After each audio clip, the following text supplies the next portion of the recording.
Moi, je me présente, je suis Mélanie Parnot, je suis avocate et j'ai choisi donc de consacrer toute mon activité au sujet du mandat de protection future. Donc, j'ai créé une entreprise dont la mission est de faciliter le mandat de protection future tout en ayant en parallèle mon activité d'avocate devant les juges des tutelles. Aujourd'hui, on va traiter du sujet de la rémunération du proche mandataire de protection future. Alors, juste petit rappel, le droit quotidien existe depuis 2020 et donc on œuvre au sujet du mandat de protection future et on fait partie d'un ensemble de structures qui portent le même nom, droit quotidien, et qui œuvrent pour améliorer l'accès au droit. C'est vrai que c'est un sujet assez étonnant parce que en matière de droit de la protection, l'habitude, la culture, c'est la gratuité pour les mesures de protection. C'est vraiment un principe qui est assez ancré dans notre réglementation. On le voit si vous voulez, dans la partie introductive de la réglementation sur les mesures de protection. Le principe est posé à l'article 419 du Code civil. On va clairement indiquer que les non-professionnels, qui sont grosso modo les proches, c'est-à-dire ceux qui ne sont pas mandataires judiciaires à la protection des majeurs, c'est-à-dire ceux qui ne sont pas soit des libéraux, soit des associations tutélaires, eh bien, ces gens-là, par principe, ils exercent la mesure de protection à titre gratuit. C'est-à-dire qu'ils sont tuteurs, mais ils ne sont pas payés.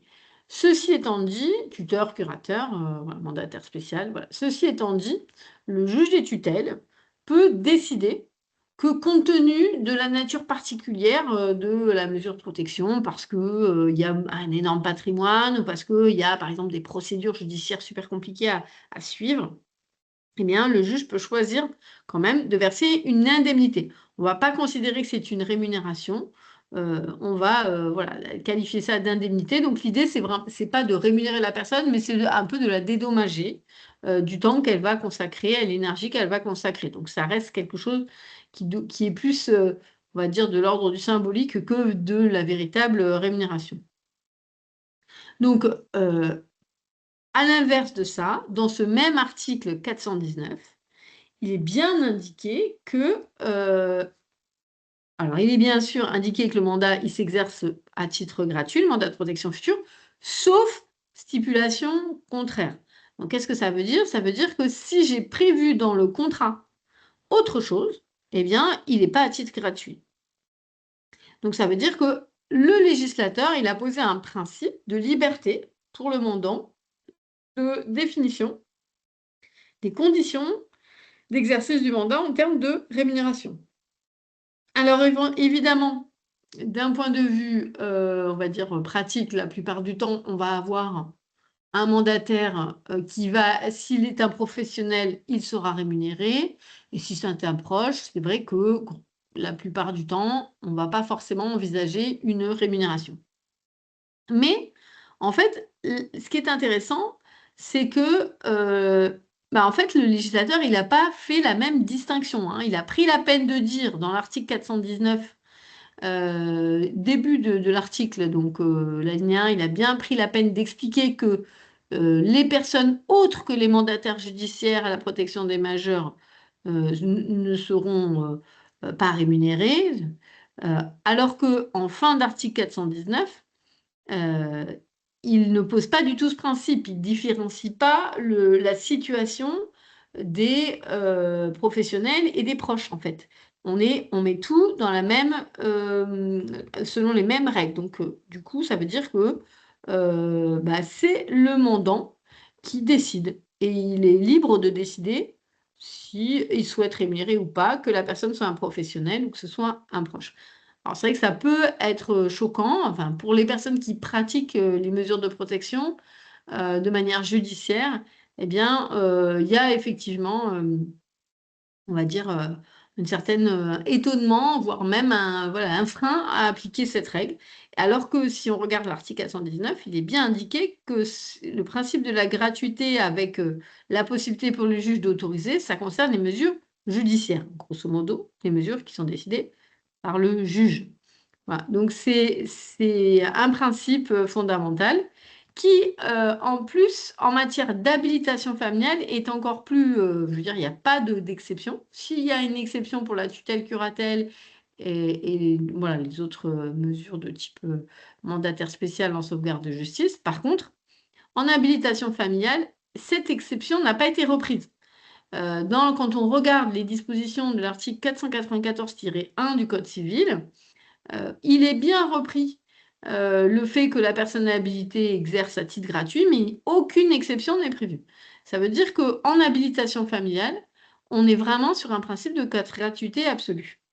Et là, on voit que c'est quand même finalement un espace de liberté supplémentaire qui est laissé en fait, à la personne qui fait son mandat de protection future, c'est qu'elle a un choix. Elle rémunère ou elle rémunère pas. En habilitation familiale, si la personne qui est placée sous habilitation par assistance est encore en capacité de dire que ce qu'elle veut, pour autant, elle ne peut pas choisir de rémunérer son proche. Si elle souhaite, voilà, elle va pouvoir lui verser une somme d'argent sous une autre forme si elle veut lui, mais ça rentrera pas dans la catégorie rémunération du mandat de protection future. Donc c'est vrai que, c'est du coup un avantage spécifique du mandat de protection future de pouvoir prévoir ces, rémunérations.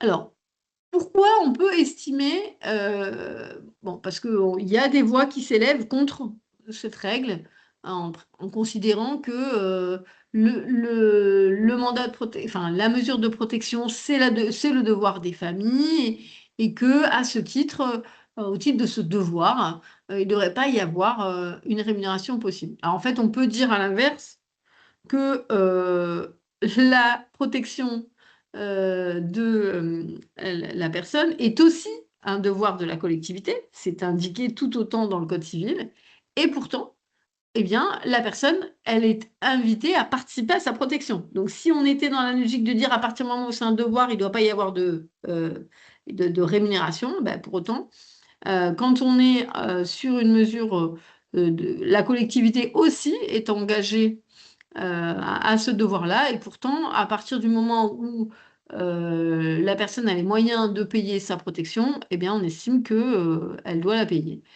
Et il n'y a pas de prise en charge de l'État au-delà d'un certain revenu, quoi. Il peut y avoir une prise en charge totale, partielle, donc on peut considérer qu'il y a une forme de légitimité et cette légitimité, elle vient aussi, du mouvement actuel en faveur du soutien des aidants familiaux. Parce qu'en fait, il faut bien se dire que là, aujourd'hui, on est quand même face à une période un peu particulière où on a, 11 millions de personnes en France qui ont le statut, enfin qui sont aidants, qui en sont plus ou moins conscients, mais il y a 11 millions de personnes et sur ces 11 millions de personnes, il y a quand même 5 millions de salariés.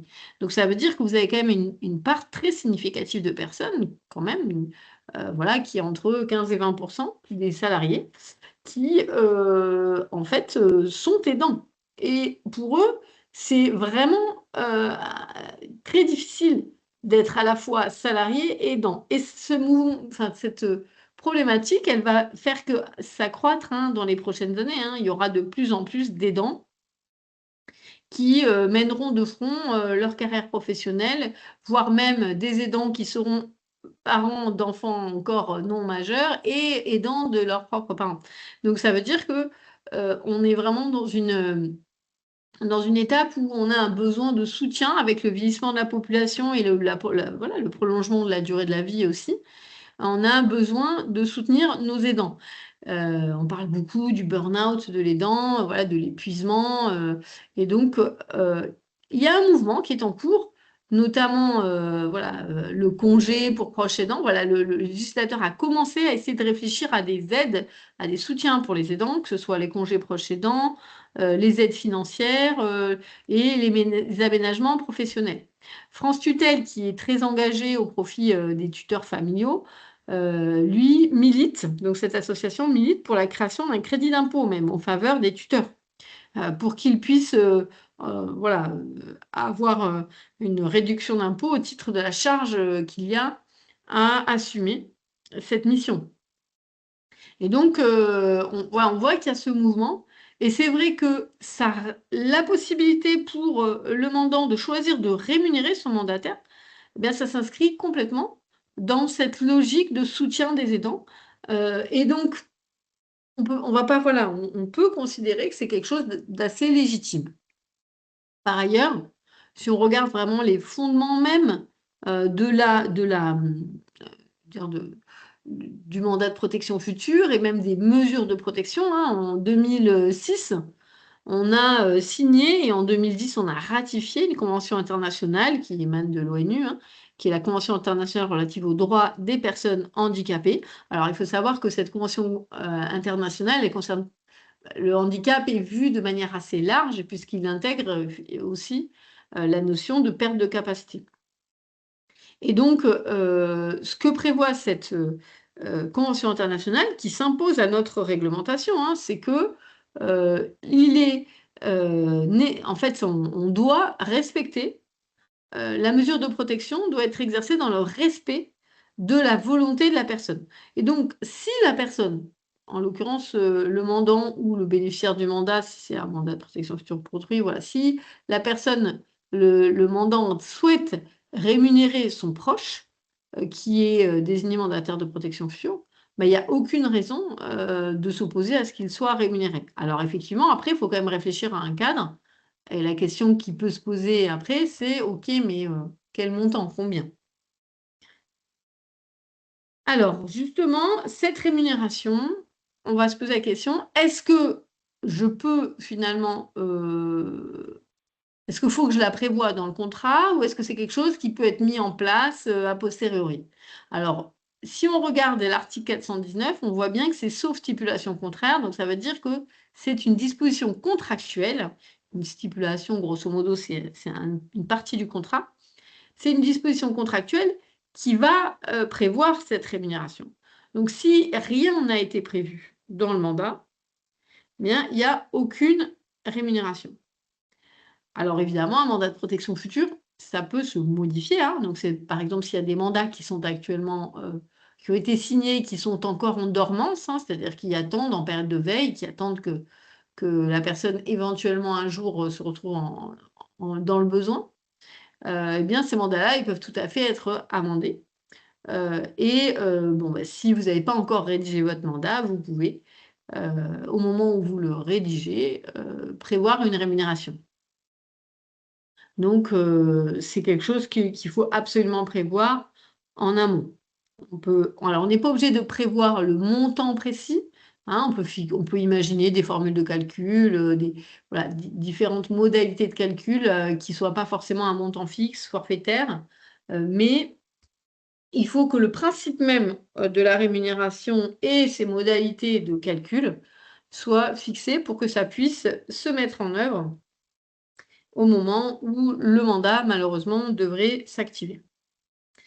Alors, il faut bien comprendre une chose, et ça, c'est quelque chose qu'avec Élodie, on voit fréquemment, c'est, l'incompréhension de qu'est-ce que ça rémunère exactement? C'est quoi la mission, qui va être rémunérée?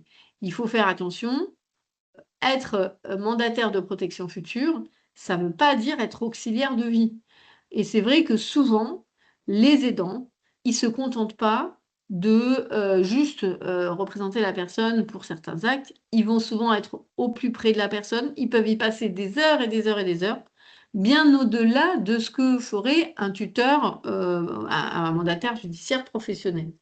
Mais ça ne veut pas dire pour autant que ça fait partie de la mission. Quand on est désigné mandataire de protection future, alors, hein, pour rappel, c'est vrai que je ne l'ai pas dit au démarrage, mais le mandat de protection future, c'est un contrat que je signe quand j'ai toute ma tête et que je vais du coup, dans lequel je vais désigner, une personne pour me représenter si un jour je perds ma capacité. Et donc, ce contrat-là, il a vraiment une nature particulière puisqu'il est là vraiment pour être l'équivalent d'une tutelle, sauf qu'on n'a pas besoin du juge pour le mettre en route. C'est-à-dire, si jamais un jour on a besoin de mettre en route le mandat de protection future, il suffira de faire intervenir un médecin inscrit sur la liste du procureur et parallèlement de se rendre au greffe des tutelles pour justifier avec ce certificat et puis la copie du mandat qu'il est nécessaire de l'activer. Donc, on est vraiment sur un équivalent tutelle. Donc on doit vraiment, on est sur un mandat, on est plutôt sur une logique de réalisation d'actes juridiques et d'accompagnement, on va dire, d'assistance, d'accompagnement pour, la protection de la personne. Donc ça veut dire que ce qui va être rémunéré, c'est vraiment l'assistance, l'aide pour les décisions importantes, par exemple pour la santé, d'aider la personne, de faire en sorte que la personne bénéficie de tous ses droits, donc faire toutes les démarches, pas les faire directement, mais les initier, en être voilà, le pilote, faire tous les actes de gestion du patrimoine et puis éventuellement représenter la personne pour signer les documents. Et devant le juge, il doit y avoir une procédure. Par contre, accompagner la personne chez le médecin, chez le coiffeur, où vous voulez, chez le le le kiné, tout ça, à aller là, lui rendre visite à l'hôpital, préparer à manger à la personne, l'aider à manger, et l'aider, à faire tout ce qu'elle n'arrive plus à faire et faire les courses pour la personne, ça ne relève pas de la mission du mandataire, de protection future. Alors je vous dis ça parce que j'ai déjà vu des mandats de protection future où on mettait une rémunération pour les proches qui incluait toutes ces missions. Du coup, on était à une rémunération qui était relativement conséquente, mais qui était complètement déconnectée de ce qu'on enfin, complètement en décalage par rapport à ce qu'on verse comme rémunération, dans le cadre d'une mesure de protection. Donc, si vous voulez, c'est dangereux. C'est qu'à un moment donné, on va vouloir, verser une rémunération, mais qui finalement, qui correspond pas à la mission qui est prévue dans ce contrat-là. Donc, ça veut dire que vous ne pouvez pas considérer que la personne, elle bosse, on va dire, à mi-temps, pour s'occuper de son proche, dans le cadre du mandat de protection future. Non, puisque la plupart des missions qui sont réalisées pour l'accompagnement au quotidien de la personne, bah, ce ne sont pas des ça relève pas de la nature, de mandat de protection future.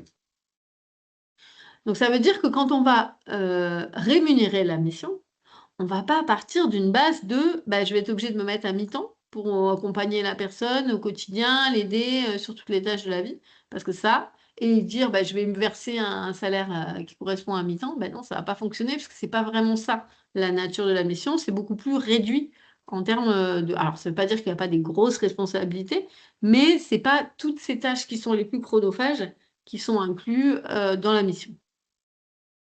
Alors, du coup, on va se demander, bah, comment je vais faire pour déterminer le montant de cette rémunération? Nous, ce qu'on préconise, c'est quand même d'avoir en tête la rémunération des mandataires judiciaires individuels en tutelle. Parce qu'en fait, c'est assez comparable. Donc, c'est intéressant de se donner comme repère cette rémunération-là. Et donc, alors ce qu'il faut que vous sachiez, c'est que ça ne se calcule pas en 3 secondes, en fait. C'est quand même bon, vous avez des outils, hein, pour faire faire une évaluation de cette rémunération. Et donc l'idée, c'est vraiment de partir de ça et de se dire qu'il faut être dans quelque chose qui rentre à peu près, dans ce cadre-là. Parce que si vous êtes très, très au-dessus, alors par exemple, si on est dans l'exemple concret et là, on est une personne qui vit chez elle, qui a des revenus de 3 000 € par mois, qui a un patrimoine avec une résidence principale qui vaut 500 000 €, un appartement inoccupé de 300 000 € et une assurance vie de 200 000 €. Voilà, là, on a, une rémunération mensuelle qui est autour des 380 €. Donc, là, on peut se dire: «Bon, beh, je vais mettre, une rémunération qui tourne autour de ce chiffre» et on sera, on va dire, somme toute, dans quelque chose de cohérent. Si par contre, vous avez, malheureusement pas bien compris la nature de la mission et que vous dites: «Bon, ben, moi, je vais être à plein, voilà, j'ai passé du temps et cetera». Moi, j'ai vu le cas, pour un couple où le monsieur, alors c'était un couple de concubins, hein, et le monsieur avait fait son mandat de protection future et il avait prévu une, rémunération, qui était de 1 000 € par mois. Évidemment, avec des enfants d'un premier lit, et une rémun et un des revenus assez faibles et un patrimoine, pas fou quoi, moins élevé que celui que je décris là. Donc là, c'est quand même un peu on voit bien qu'il y a quelque chose qui est choquant quoi. C'est pas quelque chose comment dire? De logique, de cohérent. Donc, après vous verrez pourquoi, hein, quels sont les risques, à mettre une rémunération qui soit un peu en décalage. Donc il faut avoir à l'esprit, cette rémunération, on va dire, qui correspond au cadre, légal quoi, réglementaire pour la tutelle, qui est un bon repère. Qu'est-ce qu'on risque si on se dit: «Allez, je c'est pas grave, j'ai envie de mettre, 3 000 € par mois», je dis n'importe quoi. Alors, la première chose, vous savez que la fiscalité aime bien trouver le moyen de mieux taxer, hein, donc si, vous, mettez une somme qui est pas du tout cohérente, qui est trop élevée, il y a quand même un risque de requalification en donation. Enfin, on va considérer que c'est une donation déguisée et donc bah, ça peut être retraité comme tel avec toutes les conséquences que ça peut avoir, au niveau fiscal, mais aussi au niveau, de la succession ultérieurement. Donc voilà, c'est pas la meilleure, solution. Et ensuite, surtout aussi, c'est que face, à une rémunération qui est trop élevée, que va être, on va dire le réflexe, de la famille si par hasard ils se rendent compte, du montant de cette rémunération? Eh bien, ils vont saisir le juge des tutelles en disant: «Attendez, c'est abusif, c'est pas normal, c'est complètement déconnecté». Enfin, en tout cas, moi, si en tant qu'avocate, on me saisissait avec une rémunération qui est quand même pas du tout du montant cohérent, j'aurais tendance à effectivement, conseiller mes clients de tenter la révocation du mandat. Parce qu'en fait, il faut que le mandat, il soit quand même, comme tout contrat, équilibré, quoi. Et là, si on a, bah, voilà, une petite retraite et une rémunération qui vient absorber une grande partie de la retraite, ça va pas être considéré comme conforme à l'intérêt de la personne, même si c'était ce c'est toujours ce problématique, hein. Le juge, il est obligé de faire la balance entre, d'un côté, la volonté, de l'autre, l'intérêt et à un moment donné, si, l'intérêt est trop, mis de côté, ça peut, voilà, ça peut l'inciter à révoquer. Donc vous allez fragiliser considérablement un mandat de protection future si vous mettez une rémunération élevée, puisqu'il y a un risque que, la rémunération, que le mandat soit révoqué par le juge. Donc ça fait beaucoup de conséquences préjudiciables, donc faut quand même être vigilant. Alors nous, on peut vous donner, voilà, on est en mesure, et on va, intégrer un calculateur, hein, de rémunération pour avoir un ordre d'idée, voilà, pour que vous ayez une idée du montant correspondant à la situation de la personne. Donc voilà, on peut tout à fait, voilà, mais il faut vraiment pas le faire à la louche comme ça, il faut essayer de trouver la rémunération la plus cohérente. Alors maintenant qu'on s'est dit ça, super, le mandat est activé, mais cette rémunération, qu'est-ce que j'en fais? Est-ce que j'ai des cotisations sociales, moi, en tant que mandataire? Qu'est-ce que c'est un salaire? C'est quoi? Alors c'est pas un salaire, parce que le mandat de protection future, c'est pas un contrat de travail.